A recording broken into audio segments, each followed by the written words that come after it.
Humanda na sa mga malalaking balita. Trending viral. Pinag-uusapan sa buong Pilipinas at buong mundo. Ronda Pilipinas Headlines.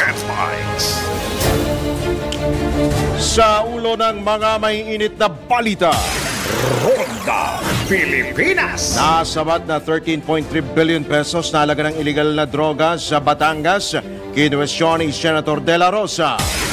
Ronda Pilipinas. Matatag na supply ng kuryente, tiniyak ng Meralco, estado naman ng power supply sa bansa, tinututukan. Ronda Pilipinas. Kaso ng pertusis sa bansa patuloy sa pagsirit. Ronda Pilipinas. Antabayanan sa siyasat mga convicted sa mga heinous crimes, nagkaroon na ng pag-asa sa ilalim ng GCTA law. Ronda Pilipinas. Balita sa ibang dagat, dating US President Donald Trump binalaan ng Korte Suprema. Ronda Pilipinas. Sa sport, chance na maglaro si Dwight Howard para sa Zamboanga Valientes, nasa 70% na. Ronda Pilipinas. Sa showbiz, Rica Peralejo, inaming nagkaroon sila ng relasyon ni Papa P. Piolo Pascual. Ronda Pilipinas. Pagbebenta ng sigarilyo sa mga menor de edad, dakaw bawal ito. Ronda At Pilipinas. totoo nga bang ang mga maliliit na asong may mahabang ilong ay nabubuhay ng matagal? Tara, let's prove it. Ronda Pilipinas. Ang mga malalaking mga balita, ang mga matitinding mga pinag-uusapan, ang mga maiinit at pinagtatalunang mga issue. Lahat hagip, lahat malalaman. Hindi lang sa buong Metro at Mega Manila. Kasama na ang buong Pilipinas. Hahagupit na ang mga malalaking issue sa Ronda Pilipinas. Live na live sa DWIZ AM Metro at Mega Manila. Naka-live din sa DWIZ News FM Regional Stations. Naka-live din sa Radyo Ronda AM Radio sa Pilipinas. Live ding mapapanood sa Aliw 23 Free TV. At naka-live din sa lahat ng DWIZ Digital News accounts, Facebook, YouTube at DWIZ News website. Ronda Pilipinas. Wala nang mahuhuli sa balita. Wala nang maiiwanang issue na hindi mo alam. Ngayon, updated ka na sa Ronda Pilipinas. Kasama si Dennis Antenor Jr. Ronda Pilipinas. Isa na namang mainit na umaga ngayong pong araw na ito na Miyerkules. Ngayon po ay Abril 17, taon 2024. Sa ngalan ni Dennis Antenor Jr., inyo po makakasama, Drew Nasino.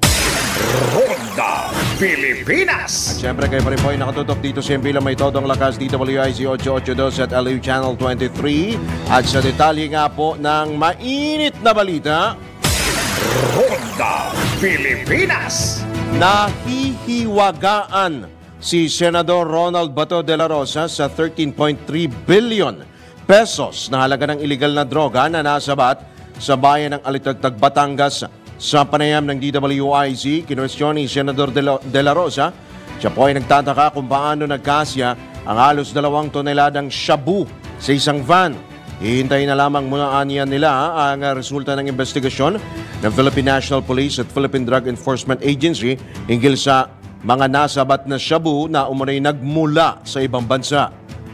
Yun nga, yung ban na yun, ang question is, kaya ba magkarga ng 2 tons yun, yung isang ban na yun, di ba? Okay. So, sige lang, hintayin lang natin yung yung final na mayroon mas lang on-site na, ano,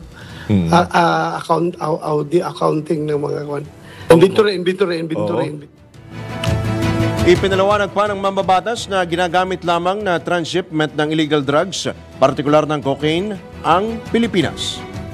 Kung yan ang kalabasan sa investigasyon, din mangyayari ay naging transshipment itong Pilipinas kung ganun. Well, pag so far as we experience, no, yung pag shabu, Opo. ay talagang intended yan for Philippine use, Philippine distribution. Yung ginagawang transshipment point lang Pilipinas ay kapag yung mga cocaine and other types of drugs, Opo. yun ay ginagawang transshipment ng Pilipinas. Yung kagaya ng cocaine na nasabat na nakalagay sa refrigerated van ng nung yun ay hindi talaga intended sa Pilipinas. Pero Opo. pag Shabu, Pilipinas kasi is one of the biggest consumer of Shabu, di ba? Yan po ang tinig ni Senate Committee on Dangerous Drugs and Public Order Chairman Senator Ronald Bato de la Rosa sa eksklusibong panayam ng DWIZ.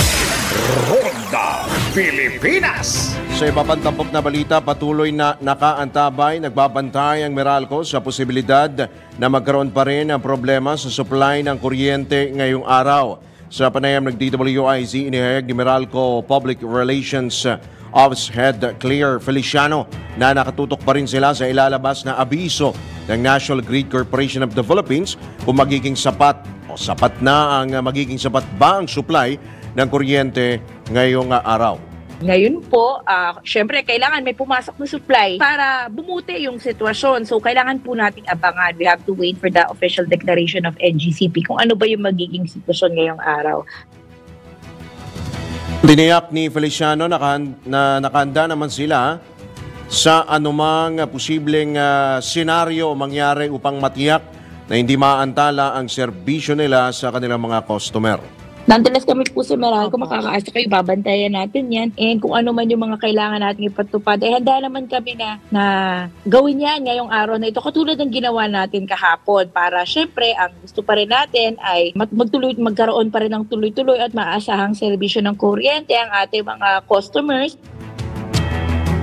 Mamaya po, subukan po nating makuha ang panig ng Department of Energy. Kung tayo po ay papalarin, subukan po natin maya-maya lamang po yan. Yan po ang tinig ni Claire Feliciano, ang hepe ng Meralco Public Relations sa panayam ng DWIZ.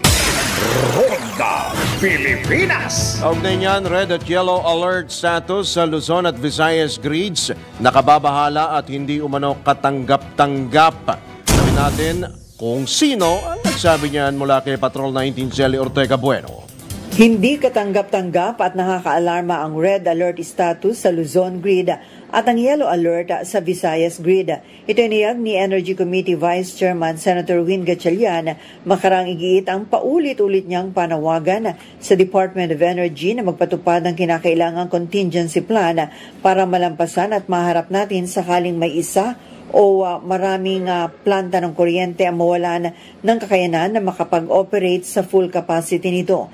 Ayon kay Senator Gatchalian, lahat ng generation companies at iba pang kinaukulang stakeholder sa energy sector ay dapat na i-adapt lahat ng kinakailangang hakbang para matugunan ang kakulangan sa supply ng kuryente, lalo pa ngayong naranasan natin ang kasagsagan ng El Nino phenomenon.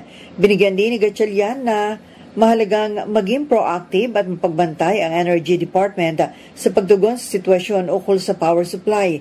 Ito'y para mabawasan ang epekto o perwisyong maidudulot ng power shortage at mapanatili ang katatagan o stability sa power infrastructure ng bansa. Ito sa Patrol 19, Shelly Ortega Bueno. Para sa DWIZ, nagbabalita ng tama, naglilingkod ng tama. Kapag may bagong balita, naka-on air, agad-agad, DWIZ Patrol Report. Inatasan naman ni Pangulong Ferdinand Marcos Jr. ang mga ahensya ng gobyerno na magpatupad ng energy conservation measures. Ito'y matapos nga mag-anunsyo ang National Grid Corporation of the Philippines ng red at yellow alert status sa Luzon Grid gapon. Ayon kay Pangulong Marcos, napakahalaga sa mga panahong ito na magtulungan upang matiyak ang matatag na supply ng kuryente sa mga susunod pang araw. Kasunod dito, nanawagan din si PBBM sa publiko na magtipid sa paggamit ng kuryente at sama-samang harapin ang hamon sa gitna ng nararanasang matinding init ng panahon at El Nino phenomenon. Ronda Pilipinas. Sa iba pa rin balita, umabot na sa 63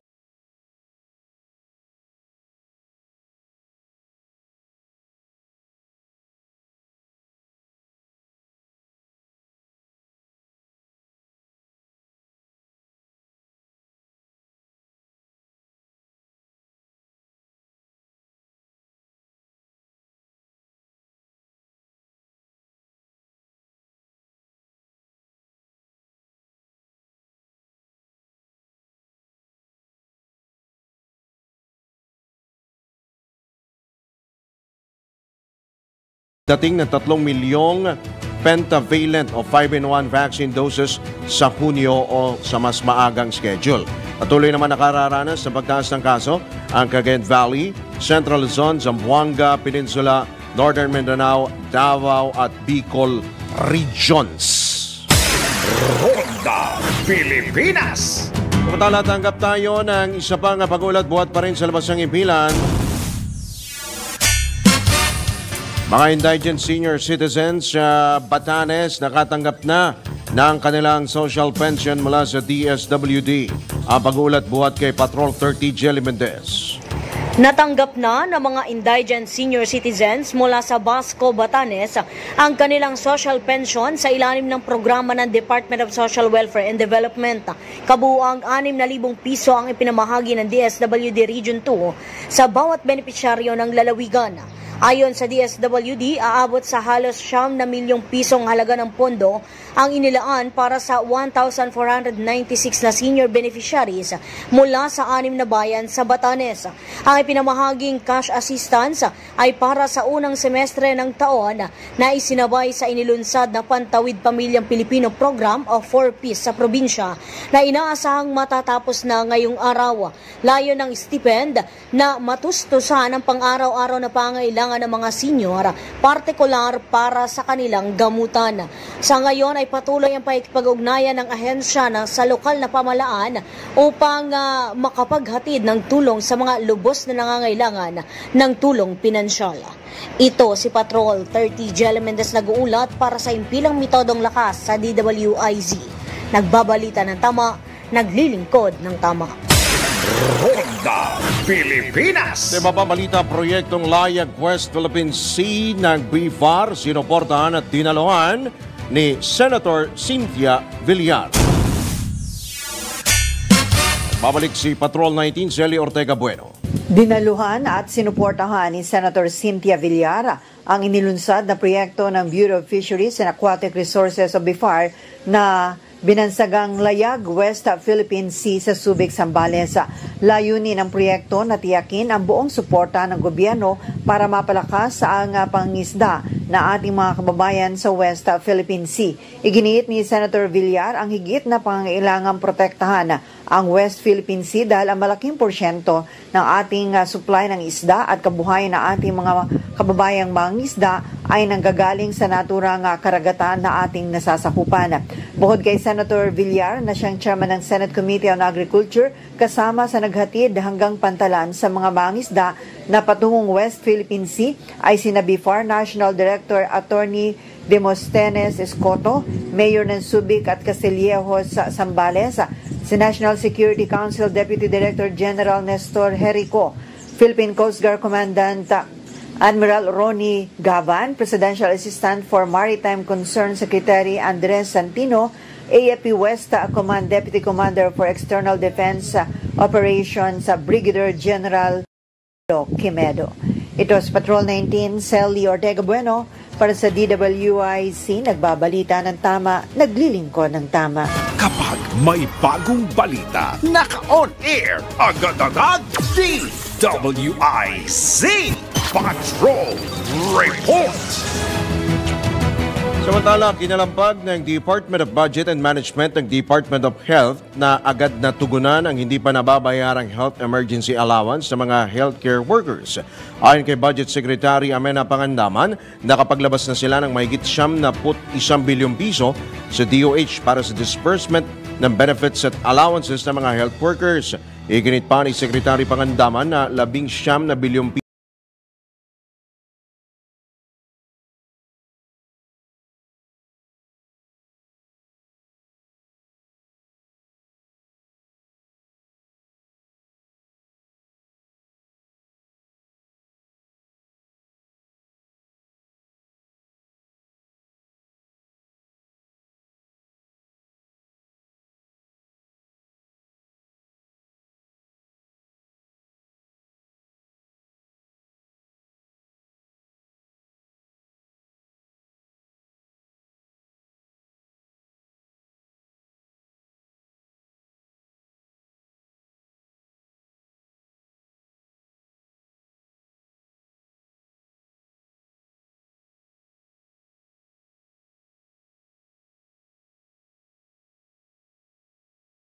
pa itong tumaas hanggang sa buwan ng Mayo. Nilinaw naman ng opisyal na hindi matatawag na heat wave ang nararanasan ngayon sa Pilipinas dahil ang heat wave ay 5 araw na mataas o higit pa sa normal temperature at sa ibang bansa lamang ito nararamdaman. Ronda Pilipinas. Samantala, mga convicted sa mga heinous crimes nagkaroon na ng pag-asa sa tinatawag po na GCTA law o yung Good Conduct Time Allowance Law. Narito po ang atin pong report para sa siyasat. Malalimang pag-alam ng mga detalye para maitama ang mga maling balita sa siyasat. DWIZ Investigative Report. Nito lamang Abril 3, idiniklara ng Korte Suprema na entitled ang mga bilanggong convicted sa heinous crimes na bawasan ang kanilang sentensya. Alinsunod ito sa Republic Act No. 10592 o No Good Conduct Time Allowance na mas kilala bilang GCTA Law. Sa ilalim ng nasabing batas ay babawasan ang sentensya o iiklian ang panahon ng pagkakabilanggo ng mga convicted basta't magpakita ng magandang asal. Layunin din itong mabawasan ang pagsisiksikan sa piitan ng mga bilanggo, lalo na sa Nubilibid Prison. Pero sa desisyong pinunente ni Supreme Court Associate Justice Maria Filomena Singh at na-promulgate noong 1 linggo na pag-alaman ng SC na lumampas na ang Department of Justice sa jurisdiksyon nito o sa kanilang power of subordinate legislation. Ito'y makaraang iitsapwera ng DOJ ang mga convicted sa mga karumal-dumal na krimen sa mga dapat makinabang sa GCTA law. Ayon sa SC, walang bisa ang 2019 Implementing Rules and Regulations ng DOJ nang palawigin nito ang saklaw ng batas, makaraang alisin ang mga labas-masok at tumakas sa kulungan at persons deprived of liberty na convicted sa heinous crimes at bigyan ng GCTA credits. Sa kabila nito, mariing tinututulan ng mga pamilya ng mga biktima ng karumal-dumal na krimen at ilang grupo gaya ng Volunteers Against Crime and Corruption ang nasabing desisyon ng SC. Kinatigan naman ng Commission on Human Rights ang naging pasya ng kataas-taasang hukuman na isama sa dapat bigyan ng GCTA credits ang mga sentensyado sa karumal-dumal na krimen. Ayon kay CHR spokesperson Attorney Beda Epres, naniniwala silang kahit nakagawa ng krimen ng isang tao ay may pag-asa pa rin itong magbago. Kahit po ang isang tao ay nakapag-commit ng tinatawag nating heinous crime. Pero dahil nga po merong yung decision sa kanya ay mapatawan siya ng ganito kahabang oras. Pero naniniwala pa rin po kasi kami na ang isang tao ay posible pang magbago habang siya ay nasa loob. At once makapagpakita naman po siya ng kumbaga na nagbago na po yung kumbaga napagsisihan na, tinanggap niya yung kanyang kasalanan at pinagdudusahan niya, pwede po natin siguro siyang mabigyan ulit ng pangalawang tsansa na ma-shorten ng kahit papano ng konti yung kanyang sentence and then eventually makalabas at ma-reintegrate po ulit natin sa society. Para naman kay Attorney Tranquil Salvador, di ng Manila Adventist College School of Law, wala sa Supreme Court at DOJ ang problema. Bagkus ay sa mismong ipinapatupad na batas.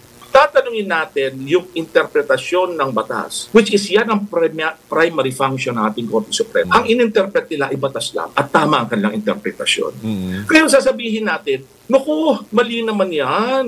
Sobra na nga ito mga pinagagawa nila. Ang kailangan po diyang amyendahan ay batas. Kung sa tingin po nila na dapat idagdag yung heinous crime, yung kailangan idagdag yung repeat offenders na yan at previously na convict, yung hindi voluntaryo nagservisyo na mag-execute na dapat siya makukulong o tumakas. Kung gusto po yang ilagay, sabi ng Supreme Court nga, wala kasi dun sa batas. Dahil dito binigyan din ni Attorney Salvador na nasa Kongreso na ang desisyon upang maplansya ang magkaibang interpretasyon ng SC at DOJ sa GCTA law. Hindi po ang Korte Suprema magsusolusyon doon. Kasi po ang primary trabaho ng Korte Suprema ay interpretin ang batas at ang mga kaso ayon sa tamang pag-intindi nito. Ngayon po, kung sasabihin nila na dapat, ay babalik po tayo sa Kongreso. So Ang doon batas- ipapasa sa mga Opo. lawmaker. Sa mga lawmaker. Yes po, yun po. Alright. Okay. Po sila dapat maglalabi ngayon. Opo. Sabi Pero- niya, parang kulang po ang batas. Samantala, kumbinsido ang siyasat team na kailangang timbangin ng husto ng Kongreso ang negatibo at positibong epekto ng GCTA law. Bagamat maganda ang layunin nito, sadyang hindi maikakaila na may butas ang batas. Kaya't mahalagang maglatag ang mga mababatas na mga remedyo para maging patas sa lahat upang hindi maabuso ang kontrobersyal na batas. Sa ngalan ng siyasat team, ako si Dennis Antenor Jr., nagbabalita ng tama, naglilingkod ng tama. Ikalat ang tama, ikalat ang totoo. Follow these reports on our DWIZ digital channels, DWIZ News website, Facebook, YouTube, and DWIZ X account. Ang tama ang dapat ikalat sa siyasat. DWIZ Investigative Report. Ronda Pilipinas. Alright, naku, ayan, narinig ko ninyo si Yasata. Tayo naman po, ito sa iba pa hong issue. Totoo nga bang ang mga maliliit na aso, yun po mga alaga, na may mahaba, as in mahabang ilong, parang Pinocchio, ay nabubuhay ng matagal? Tara, let's prove it. Bago maniwala sa mga claim-claim na yan, patunayan na yan sa Let's Prove It! Sabi nga nila, a dog is a man's best friend. So anong breed ng alaga mong aso? Miniature Dachshunds? Whippets? Shih Tzu? Napansin mo bang may mga asong matagal ang buhay? Ayon kasi sa pag-aaral, ang maliit na asong may pahabang ilong ay nabubuhay daw ng matagal. Tara, let's prove it!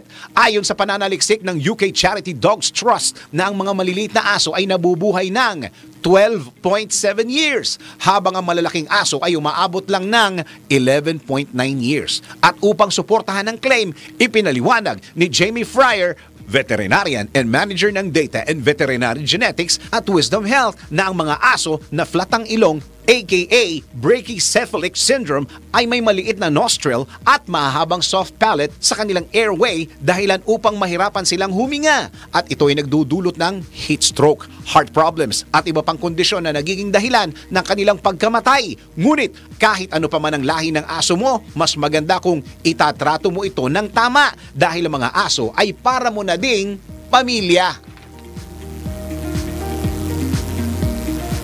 Mga kastig, handa na ba kayo for the next level ng saya sa paborito ninyong esports? Sa Arena Plus, astig sa sports, siguradong magpapabago ng paraan ng inyong pag-enjoy sa mga paborito ninyong laro. Pwede mong i-stream ang mga live games ng local at international sports sa internet at sa inyong mga telepono. Maging up-to-date sa latest score sa libu-libong games worldwide. Kasama dyan ang PBA, NBA, PVL, soccer, yung ibang basketball league, volleyball, boxing at marami pang iba. But that's not all. Kasama sa magbibigay ng saya sa inyong gaming experience, ang official astig endorsers na sina Scottie Thompson at NBA star Jordan Clarkson. Kaya ano pang inaantay ninyo? Download Arena Plus app now in App Store or Google Play. You can watch it also on arenaplus.ph. Sa Arena Plus, astig sa sports. Keep it fun. Game responsibly. Ronda Pilipinas. Magbabalik po ang Ronda Pilipinas makalipas namang ilang mga paalala ang oras. Sa mga nasa swimming pool, ahon muna, 10:28 na. Ronda Pilipinas. Sa pagpapatuloy po ng mga balita sa oras ng ganap ng alas 10:34 na ng morning ngayong pong araw na ito ng Wednesday, dinagsa ng mga mamimili ang murang halaga, murang presyo po ng bigas sa kadiwa ng Pangulo sa Quezon City. Sa kabila ito ng matinding init ng panahon na nararanasan sa Metro Manila, partikular nga sa nasabing lungsod, kung saan pinilahan ng mga mamimili ang 39 pesos na kada kilo ng special rice na inilalako sa Quezon City Hall grounds na bahagi nga ng kadiwa ng Pangulo program. Kapatid na ang abot kayang presyo ng bigas ay nagmula pa sa Vietnam. Imported na limitado lamang sa hanggang 5 kilo ang maaari pong bilhin ng bawat isa. Samantala bukod naman sa bigas, may mga prutas, gulay, itlog at mga high-value crops din ang ibinebenta o binenta sa kadiwa sa mas mababang presyo. Ronda Pilipinas. Speaking of init ng panahon, walang partikular na kulay ang alternatibong uniform ng mga guro at empleyado ng lahat ng pampublikong paaralan ngayong dry season. Ito ang nilinaw ng Department of Education kasunod ng iginit ni ACT Teachers Party List Representative Franz Castro na katulad ng alternatibong uniform ang mga campaign colors ng 2022 presidential elections. Ayon kay Education Undersecretary Michael Powa, maaring suotin ng mga guro ang mga uniform na ginagamit para sa mga aktibidad ng DepEd. Kabilang dito ang mga uniform para sa palaro, brigada eskwela, balik eskwela at puti na may kwelyo na damit na may DepEd at matatag logo. Ronda Pilipinas. Samantala, nagbabala naman ang Department of Transportation na maaaring sampahan ng reklamo ang mga nakilahok sa 2 araw na tigil pasada kontra sa PUV Modernization Program ng pamahalaan. Ito ayon kay Transportation Secretary Jaime Bautista ay dahil nagdulot ng matinding pagsisigip ng daloy ng trapiko, lalo dyan sa Quezon City, ang nasabing kilos protesta ng grupong Piston at Manibela.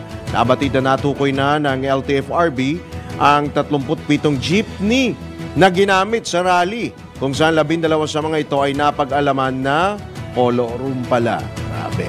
Ibinabala ni LTFRB Chairman Teofilo Jojo Guadis III na maaaring masuspende ang mga nakapag-consolidate na pero nakiisa pa rin sa rally habang otomatikong tatanggalan ng prangkisa ang mga lumahok na hindi pa nag-consolidate. Una nang inihayag ng DOTR na bagaman nagdulot ng pagsisikip sa daloy ng trapiko ang ikinasang nationwide transport strike, bigo pa rin ang Piston at Manibela na maparalisa o iparalisa ang sistema o ang transport system. Ronda Pilipinas. Ilang netizens naman ang nakaranas ng aberya sa Facebook kahapon. Kayo ba nakaranas ho kayo ng aberya kahapon? Ayon sa Scam Watch Pilipinas, nakatanggap sila ng report kung saan hindi nakita o makita ng ilang user ang mga post sa kanilang sariling page, maging ang mga post sa Facebook page ng iba. Ilan pa sa mga netizens ay nakatatanggap naman ng notifications kung may nag-like o nag-comment sa kanilang post pero hindi nila makita yung kanilang album maging yung dati pa nilang mga posts. Sa ngayon ay wala pang inilalabas na pahayag ang Meta, ito po yung mother company po ng Facebook, kaugnay sa naranasang aberya ng ilang user. Ronda Pilipinas. Walang kulungang itatayo ang Bureau of Corrections sa 270 hektaryang lote na kanilang pagmamayari sa Masungi Geo Reserve sa Tanay Rizal. Ayon kay Bucor Director General Gregorio Pio Katapang, detachment facility ang kanila lamang itatayo sa lugar para sa mga forest ranger. Ginawa ni Katapang ang payag matapos kang hilingin ni Senador Loren Legarda sa Bucor na iwasang magtayo ng establishmento sa Masungi. Kaugnay nito, tiniyak ng Bucor na hindi gagamitin ang kanilang ari-arian sa Masungi na makaapekto sa kapaligiran at pagpapanatili ng kagandahan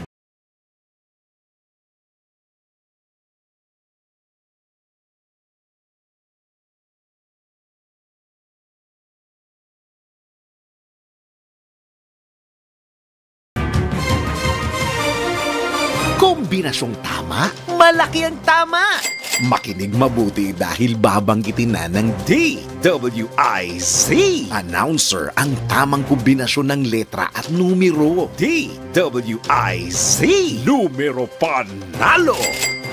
Hatid ng Bingo Plus. Bingo sa saya, plus sa panalo. O, ready na ho ba kayo mga ka-Bingo Plus sa ating pong DWIC Bingo Plus numero panalo? Meron po kayong chance na manalo ng 1,000 piso, 500 pesos kapag tama ang 4 combinations at isa pa hong 500 pesos kapag meron kayong Bingo Plus app. At syempre, simple lamang pong manalo, kailangan lamang pong abangan yung 4 na letter at number combination sa mga programa ng DWIC at i-text ang sagot sa 0960-880-6424. Ulitin po natin sa mga nakikinig po sa radyo, 0960-880-6424. Kasama po ng inyong pangalan, edad, address, for combination po of the day. At para po sa ating pong ikalawang combination for today, ito po, babanggitin po natin, naririnig at nakikita rin po sa inyo pong screen, no? Ang combination po for today ay W23. Ulitin po natin, W23. Abangan mamaya sa DWIG Network News ang ikatlong kombinasyon pag nanalo sa Bingo Plus saya. So kayo po, mag-text na po kayo. I-text nyo lamang po yung inyo pong, yung binanggit ko natin na numero. Siyempre, isama po ninyo yung inyo pong pangalan. Pag panalo sa Bingo Plus, sasaya. Kung nakaapat ka na, pwede mo nang isend sa text number na binigay ng DWIZ announcer o kaya i-PM na sa DWIZ Facebook. Kung hindi pa, wait pa ng ibang kombinasyon hanggang makumpleto ang 4 na numero panalo. Hatid ng Bingo Plus. Bingo sa saya, plus sa panalo. Ronda Pilipinas. Samantala, tayo naman po ay tumutok sa isa pong mahalaga rin pong paalala, lalo na po sa mga nangangailangan din po siyempre ng tulong, lalo na po yung ating po mga kababayan na meron po mga sakit. Humihingi rin po ng tulong sa mga ahensya po ng gobyerno. Unang-una na po dyan ang PCSO at ang center-based institutions kasama rin siyempre sa tinutulungan ng PCSO. Narito po ang report mula kay Maine Barreto.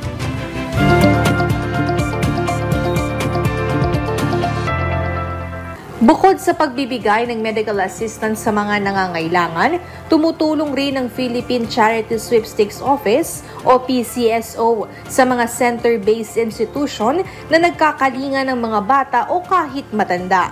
Ayon kay Jerusa Arnantihomo, Division Chief ng Charity Assistance Department ng PCSO, sila ay nagbibigay ng pagkain at vitamins sa kanilang partner agencies sa ilalim ng programang Institutional Partnership Program o IPP. Pakinggan natin ang kanyang pahayag. So ito po yung kung sila ay may kalusugan, may problema sa kalusugan, then they can be provided. Pwede kami mag-augment doon sa food nila. Opo. Para hindi naman sila, kumbaga, ay tipid na tipid. Yes. May pagtulong si PCSO doon. Especially kung kailangan nila ng mga nutritional. Yun nga po. Yung mga maugmean, matugunan yung kalusugan na. At mula sa PCSO, yan ang report na hindi umuurong sa pagtulong. Maine Barreto, nagbabalita ng tama, naglilingkod ng tama.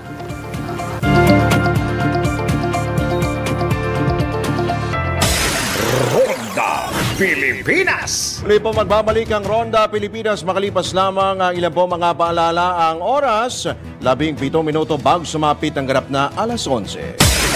Ronda Pilipinas. DWIZ Flash Report.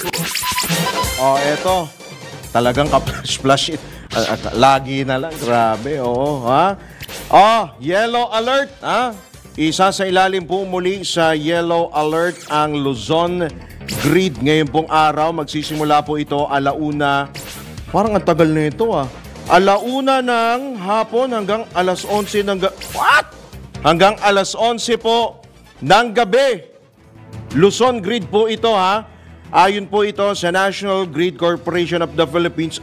Grabe Ate Iyas, ang tagal nun Malamang mag-o-orange ka na naman nito ang kulay ng balat mo. At ang available capacity po ay 13,607 megawatts. Ang peak demand naman ay 12,874 megawatts. Yan pong yellow alert status. Ibig sabihin ay luminipis po ang supply po ng kuryente dahil sa pagpalya ng 18 planta po. 18 po na planta ang nag-forced outage. 3 naman ang gumagana sa pamagitan po ng total na 1,969 megawatts.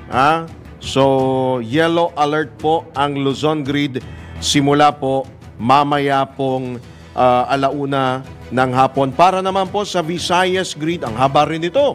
Mga taga-Visayas, Mayor Mike Rama ng Cebu City, yellow alert daw tayo, pati Luzon. Visayas, yellow alert sa Visayas naman, 1 p.m. hanggang alas 10 po ng gabi. So, 13 power plants naman ang naka-forced outage habang 5 iba pang planta ang gumagana. Kaya't i-charge na po ninyo ang inyo pong mga power banks, ang inyo pong mga cellphones at inyo pong yung iba pa hong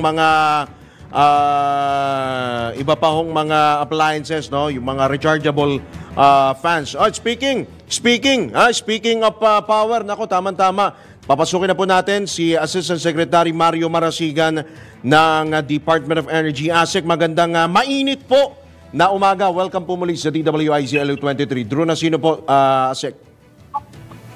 Magandang umaga po sa ating lahat, lalo na po sa inyong mga taga-subaybay. Opo, ASEC, meron ho ba kayong kuryente dyan sa DOE? Okay naman ho ba ang power supply? Hindi naman ho kukurap-kurap? So ngayon po, wala naman po tayong nakikita problema sa supply ng kuryente. Kahit po meron tayong mga inilabas na alert status. Opo. Katunayan po, kahapon po, kahit po meron red alert, hindi naman po nangyari yung rotational brownout. Yun. Pero, ASEC, kami ho ay nagtatanungan dito, no? Ang NGCP, kinukuha rin po namin, sinusubukan din namin makuha ang panig. Ano ho ba yung dahilan ho ng force outage po nito pong mga planta po na ito? 18 ba ito? Nasa mahigit 10 yung 18 power plants dito sa Luzon na ang nag-force outage, ASEC. Unang-una po, nais ko pong ipaliwanag na yung pong sinasabi natin na naka-force outage sa mga planta ay hindi po nangyari ng sabay-sabay o sunod-sunod. Ito po ay nangyari simula pa ng mga nakaraang buwan. Sa katunayan po, ang iba dyan ay nag-umpisa po na nakaplano, planned outage po. Kaya lang po sila nakategorize na unplanned ay dahil nangangailangan sila ng additional time para po makumpleto yung kanilang maintenance o repair activities. Hindi po nila natapos. Pangalawa po, kasama na rin po dyan yung mga planta natin na humina po yung kanilang kapasidad para mag-generate na hindi rin po natin inaasahan. At bukod pa po dyan, meron po tayong tinatawag na derated mga power plants. Ito po yung mga power plants na may kadahilanan kung kaya't hindi po nila ma-deliver ang total capacity na naka-register po sa kanila. So sabihin na po natin, yes, pero po tayong mga forced and unplanned outage. Ito po ay may iba't ibang dahilan. Yung pong pangyayari, kaya po na-declare yung red and yellow alert kahapon, ay dahil po nadagdagan ng 2 unit ng kuryente yung nawala po sa grids. Yun po yun talagang force outage or unplanned. Dahil nangyari po yan biglaan kahapon, 20 unit ng Pagbilao Power Corporation ang nangyari. Kaya ito po ay masusi nating sinusubaybayan at nakatanggap na po tayo ng final report na ang naging dahilan po nung pagka-outage nila ay dahil po sa boiler tube leak. Ano po yun, ASEC? Medyo technical? Ano pong, ano yun? Ibig lang sabihin po niyan, yung punto po na dinadaanan ng steam sa kanilang boiler ay nagkaroon po ng diferensya. Okay. Ang sinasabi po ng NGCP, may posibilidad na magpatuloy pa ito sa Mayo, pero wag naman na sana, ASEC. Ano ho ang reaction niyo ho doon, ASEC? Yung pong paglalabas natin ng yellow o red alert ay pwede nga po magpatuloy hanggat hindi po tayo nagkakaroon ng sufficienteng reserva sa grid natin. So ang inaantay-bayanan po natin ay ang pagbalik mismo ng Pagbilao Power Corporation at isang planta ng Masinloc Power kung saan po inaasahan natin na Maiibalik po yung dalawang 380 megawatts ng Pagbilao at isang 150 megawatts naman po ng Masinloc. 150 megawatts by kailan kaya ito?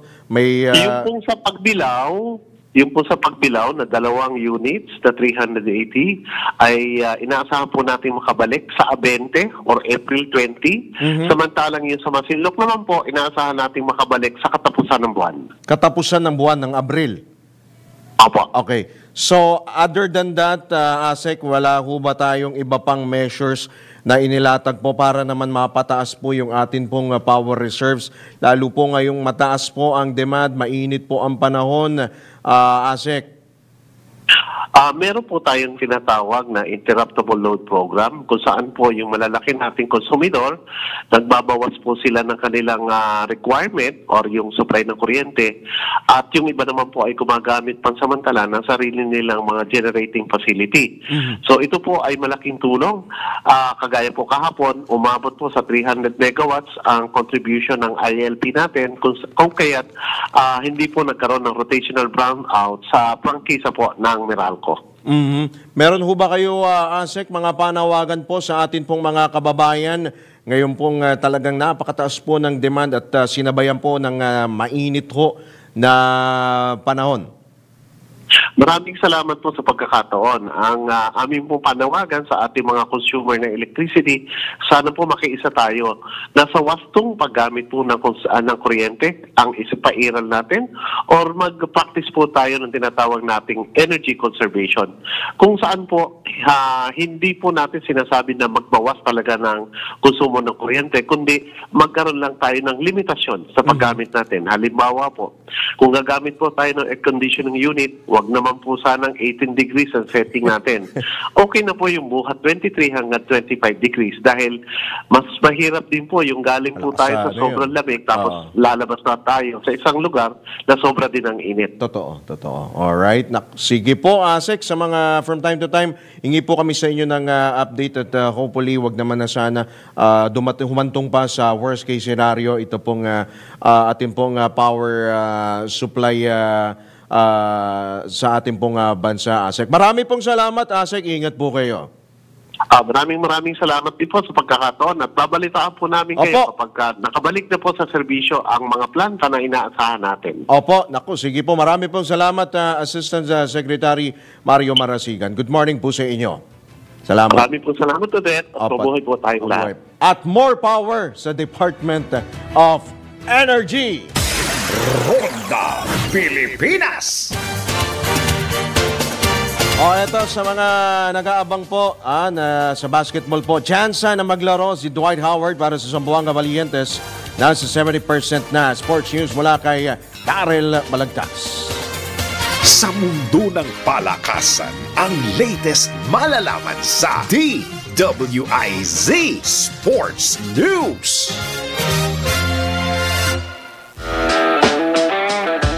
Playing for the Philippines is a great honor for me. Yan ang tugon ng basketball veteran at former NBA superstar na si Dwight Howard nang tanungin ukol sa posibilidad na muling pumirma ng kontrata sa isang Filipino basketball team, ang Zamboanga Valientes. Ayon sa pamunuan ng Valientes, nasa negotiation period pa rin sila ngayon. Pero base sa kanilang pag-uusap, nasa 70% na ang tsansa na makipag-deal ang kampo ni Howard, na posibleng umabot hanggang sa huling linggo ng Hunyo. Matatandaan na unang nirepresenta ni Howard ang Pilipinas noong lumaban ng Strong Group Athletics sa Dubai International Basketball Tournament noong Enero. Sa ngayon, ang Valientes ay nakahanda ng lumipad sa Guangdong, China para irepresenta ang Zamboanga sa The Asia Tournament 2024 sa darating na April 19. At sa Hunyo naman, bilang host ng Grand Finals, ang Valientes ay umaasa na si Dwight ay kanila nang makakasama. That portion was brought to you by Arena Plus. Sa Arena Plus, astig sa sports. Download Arena Plus app now in App Store or Google Play. You can watch it also on arenaplus.ph. Ito na ang latest, bagong-bago, fresh na fresh, DWIZ Showbiz News. Rica Peralejo, aminadong nagkaroon sila ng relasyon ni Papa P. Papa Piolo Pascual. Showbiz Report mula kay Anton.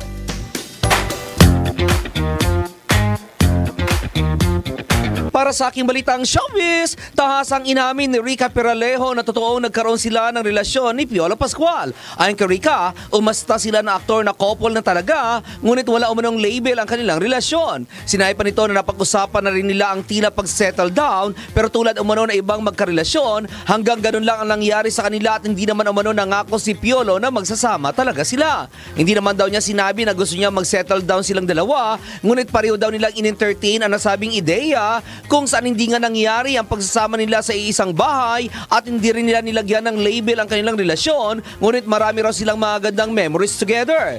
Clueless din umano siya sa kanilang relasyon kung saan naaalala pa niya na may mga hints na ng pag-settle down pero hindi talaga siya nag-assume. Obvious naman daw na gusto nila ang isa't isa, na mahal nila ang isa't isa, ngunit mas gusto na rin daw nilang maging magkaibigan na lang. Sa kasalukuyan, si Rica ay kasal sa kanyang mister na pastor na si Joseph Bonifacio noon pang 2010 kung saan mayroon silang dalawang anak na lalaki na sina Philip at Mano. At yan aking balitang showbiz para sa impilang metodong lakas, DWIZ. Ako si Anton, nagbabalita ng tama, naglilingkod ng tama. Ronda Pilipinas. Sa ating pong patama quote for the day, wag lang ikwento ang kamalian ng tao, ikwento nyo rin ang kung paano naging mabuti sa inyo. Sa makatwid, wag po tayong basta-basta po maghuhusga ng ating pong mga kapwa. Atin po munang linisin ang ating pong bakuran bago punahin ang bakuran ng iba. Alright? Diyan po tayo pansamantalang nagtatapos. Dito pa rin po sa Ronda Pilipinas. Ang alam po ng buong tropa ng DWIZ LU23 at sa ngalan ni Dennis Antenor Jr. Ito po yung lingkod, Drew Nasino, nagbabalita ng tama, naglilingkod ng tama. Susunod na Yes, Joe Topacio kasama sina Attorney Ferdy Topacio at Chewy De Guzman.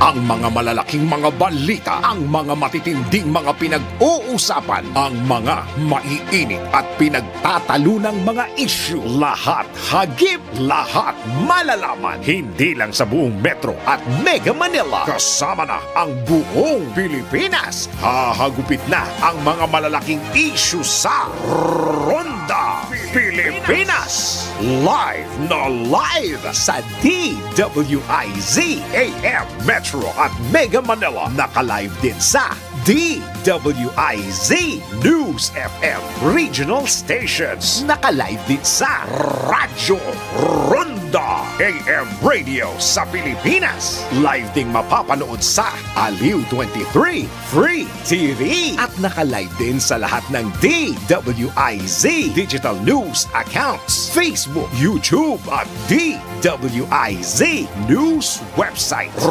Ronda Pilipinas. Wala nang mahuhuli sa balita. Wala nang maiiwanang issue na hindi mo alam. Ngayon, updated ka na sa Ronda Pilipinas. Kasama si Dennis Antenor Jr. Ronda Pilipinas. Monday to Friday, 10 a.m.